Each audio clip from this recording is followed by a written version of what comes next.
Listen close. This isn't soft talk. This isn't therapy. This is street-level truth spoken without mercy. If a man can't control his own urges, the world doesn't have to fight him. It just nudges him. And the fastest, quietest leash ever put on a man is self-inflicted. Addiction to release weakens discipline. Weak discipline invites influence. Influence turns into control. That's the chain. Simple, brutal, real. When a man is hooked on constant release, his baseline drops. Motivation drops. Focus drops. Tolerance for discomfort disappears. He starts looking for relief instead of results. That's where manipulation walks in wearing a friendly face.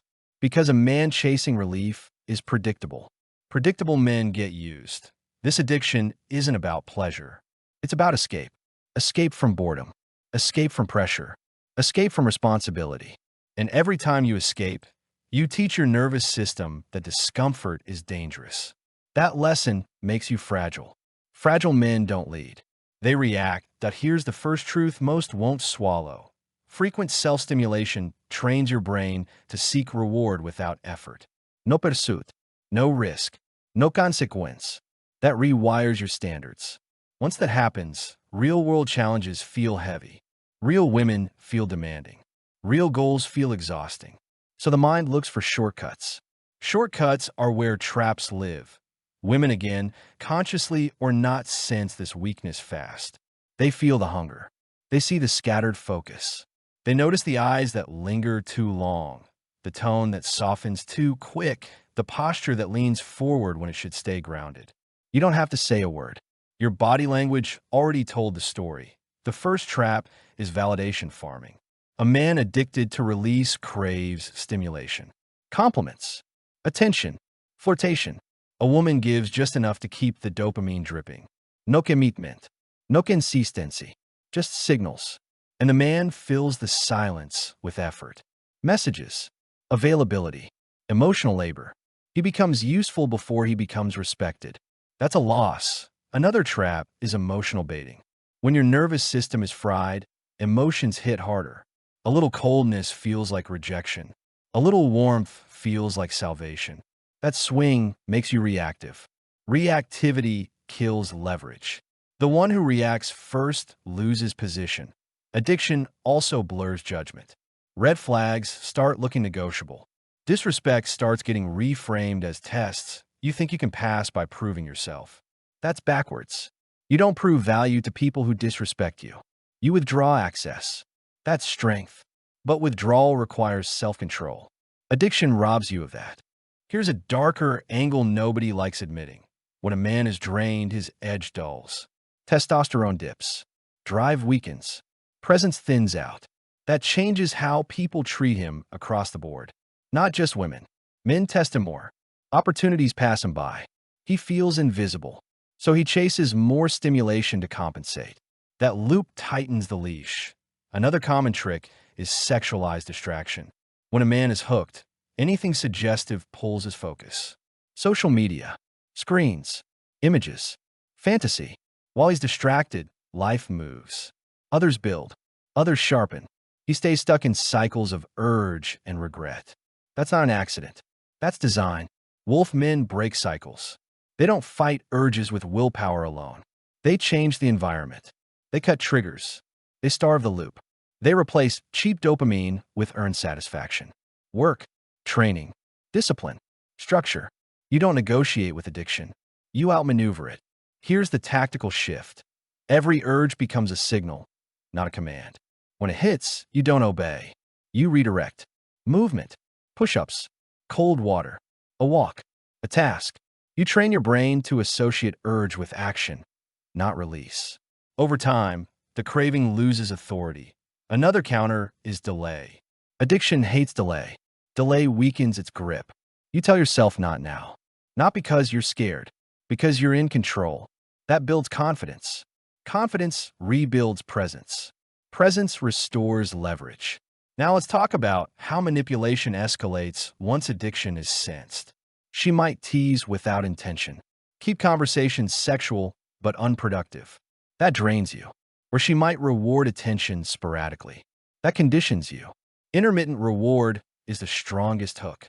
Casinos use it for a reason. When you're addicted, you fall for it faster. The counter is boring consistency. You don't chase highs. You set standards. You don't engage in endless sexual talk without direction. You move with purpose or you disengage. Calm, clean, no drama.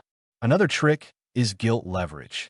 She frames your restraint as coldness, your boundaries as insecurity. If you're addicted, that guilt works. You fold to prove you're not weak. Irony is folding proves weakness. Strong men let guilt pass without explanation. Addiction also makes men talk too much. Over-explain, over-promise. Fi silenza. Silence is power. Silence forces truth to surface. When you're comfortable with silence, manipulation stars out. Let's be clear. Quitting addiction isn't about purity. It's about power. Self-command is power. If you can't command yourself, don't expect to command respect. Discipline radiates. People feel it. Women respond to it. Not with games, but with clarity. As discipline grows, something changes. Your eyes steady. Your voice slows. Your reactions soften. You stop being easy to read. That unpredictability, controlled unpredictability, puts you back in position. Now, tests bounce off instead of hooking you. Another trap addicts fall into is urgency, feeling like they need release to function. That urgency bleeds into relationships. Neediness shows. Neediness kills attraction. Calm kills manipulation. So you build calm. Through sleep, training, work, structure, sunlight, real effort. You stop living in your head and start living in your body with purpose. Let's talk consequences. Men who don't break this addiction lose years. They wake up older with less drive, less confidence, less authority. They wonder where the time went.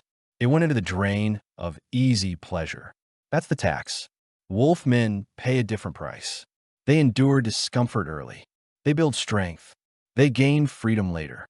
Freedom from impulses. Freedom from manipulation. Freedom to choose. This isn't about becoming emotionless. It's about becoming unmovable. When stimulation no longer controls you, people can't steer you with it. Period. If you want to rule, burn this in. Anything that makes you weaker with repetition is an enemy. Treat it like one. No negociations. No excuses. You don't need motivation. You need standards. Standards enforced daily. Slip once, correct fast. No jump. No spaited. Just course correction. Over time, clarity returns. Desire becomes sharper, not louder. Attraction becomes mutual, not chased. Respect forms naturally because you're not leaking energy. And when someone tries to play games, you feel it instantly. You don't argue. You don't explain. You disengage. That's the ultimate counter. Walk away. Energy destroys manipulation. This path isn't popular.